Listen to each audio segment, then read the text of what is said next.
We were contacted by a chef out of Boston, and we're looking for a place to host a small dinner party. A restaurant, someplace you might know. Do you have any ideas of places that we can look at? She said, "Well, how many is it? How many of people are we hosting?" I said, "It's going to be about 10, 12 at the max." She said, "Well, I can come up with some ideas." She said, or you can have it at my house.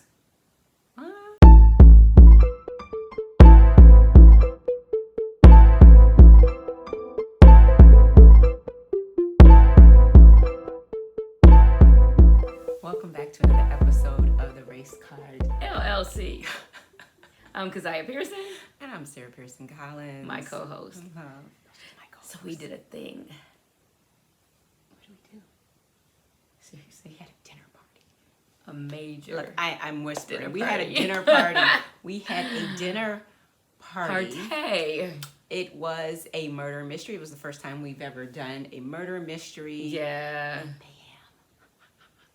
Yeah. And so it started because, that's not something that, I had in my mind. I've always kind of wanted to do a dinner party, but I don't know. It wasn't in my mind to do it. Right.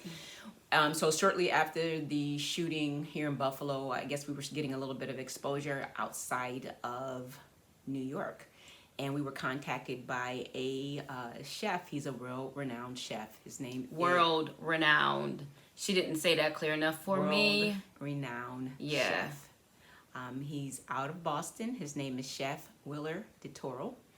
And Google him. Google. And so we were contacted by him. He saw what we were doing, and he kind of wanted to partner with us, but he just wanted to meet us. So he asked us if we would be willing to do a dinner party, and he would provide all the food. And it's so crazy because we didn't know him. Yeah. We didn't know him. It was just someone that reached out to us. And then he had his assistant to, hi Liz, to coordinate the whole thing with us. We were to get together a group of 10 to 12 friends. And we needed a location. And he was going to come here and host a dinner with us.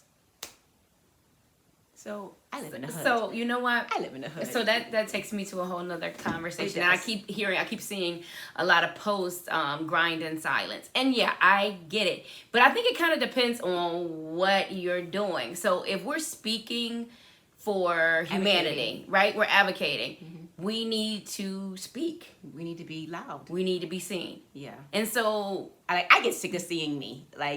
Honestly, I get sick of seeing me in social media. I get sick of having to post everything, but the same token, in order for us to move the needle, in order for us to advocate and have these conversations, we need to have these conversations, and right? The other piece of that I'm sorry. No, go ahead. So the other piece of that is that there's people out there watching. So they can watch and then they can help you. And so, okay, if we were grinding in silence, and don't get it twisted, because some things that you're doing needs to totally be in silence. Some things need to totally be shh until they're done, right?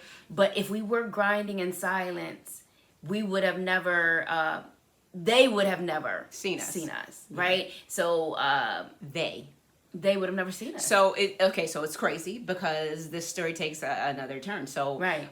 Probably a few months ago, we were actually doing a table event where we were selling our decks of cards. We were at the E4All Dig building on Ellicott, and we were approached by a man. We just sold some cards to him. Right. We had some discussion about one of these statements on the card, and so he bought a deck. He bought the deck for his wife. Fast forward, I got a phone call from his wife shortly after the shooting. Right. And basically what she said is that, I know that you guys are about to be busy. I work with small businesses. I got your cards. My husband gave them to me. I think this idea is phenomenal.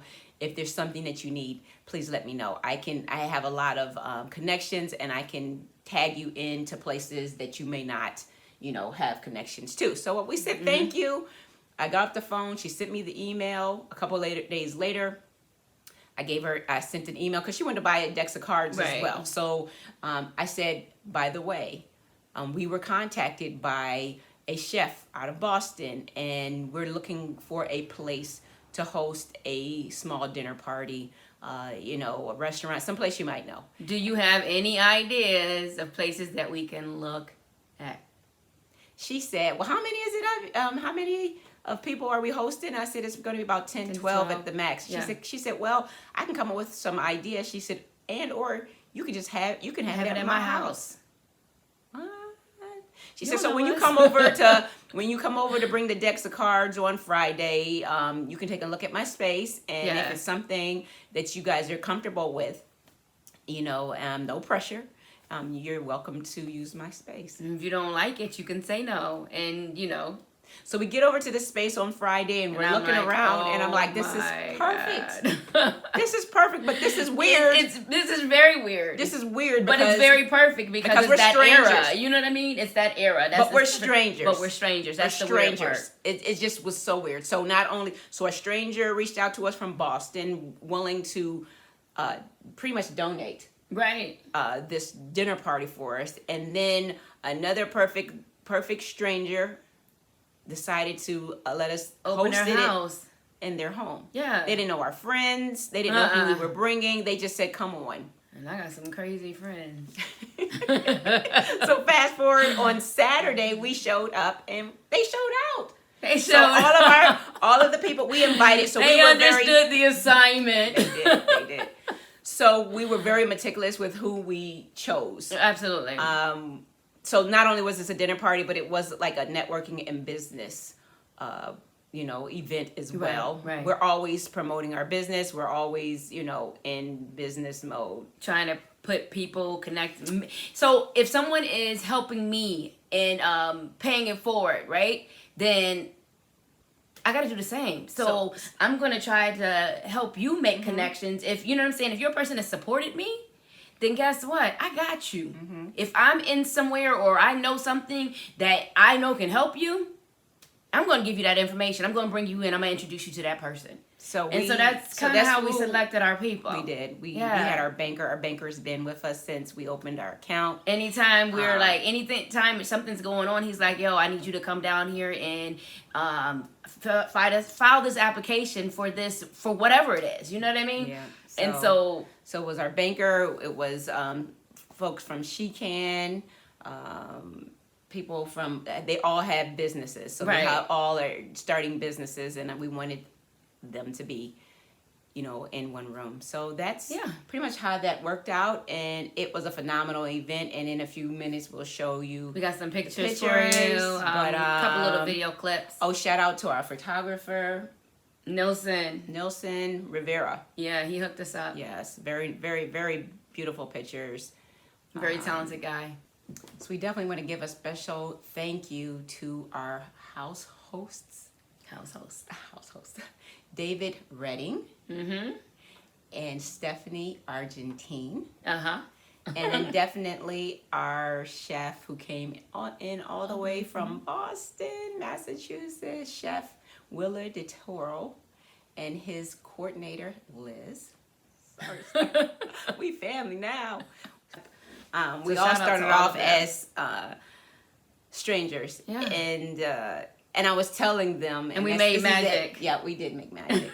I was telling them, I said, it's so hard, because I was so nervous. And there's so many scams out there. And I was like, what if they don't show up? So she tells me this the day before. So it was the day of. I'm sorry. I'm trying to get ready. And I'm like, did you really just put that in the air? And so now not that I wasn't nervous before, but now I'm just kind of getting sick on the stomach. But I have been holding it all night long. I've been holding this, and it's if we're a team, we should be able to share carry some of the weight. Yes, of exactly. I shouldn't be stressed out about myself. Really. So I was just, and so I told them that when I finally saw them. And I was like, oh my God, so we get to the house and she's like, do you see any Boston plates? I'm like, no, Sarah, I don't see any Boston plates. She's like, oh my God, but the door is shut. The door should be open by now. And so we get up to the door. Since we walk in, Stephanie's like, well, the chef and his assistant or his coordinator are in the kitchen preparing. And it was like, So yeah, People showed up. they did. They really showed up for us, and our we should guests. show up for Shout one out to another. our guests because they understood the assignment. The clothes was like their costumes were. We should show up Off for one the hook. another. I We think, really do need to show as small business owners, Yeah. trying to make it out here. We definitely need to. We don't Support. We show definitely. up. Yeah. Not, I mean, and not even just that. Like, there should be no hating, and there should be no Competition. because we're not doing the We're same not even doing thing. the same thing. And even if we were, there's room enough for everyone. We got to get out of that lack mindset.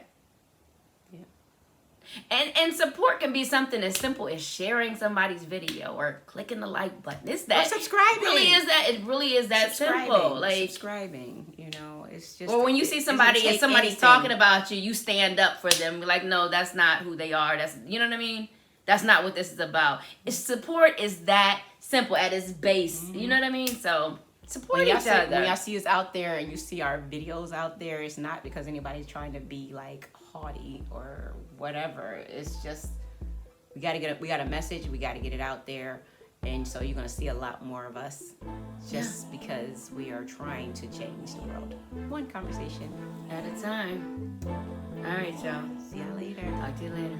Bye. But once you have contact with a person, somebody that has a different skin tone from you, once you have that contact, you're less likely to treat them in a negative manner, or if you see something happening, you're more likely to stand up and say, hold up, that's not right, as opposed to, well, it doesn't matter to me.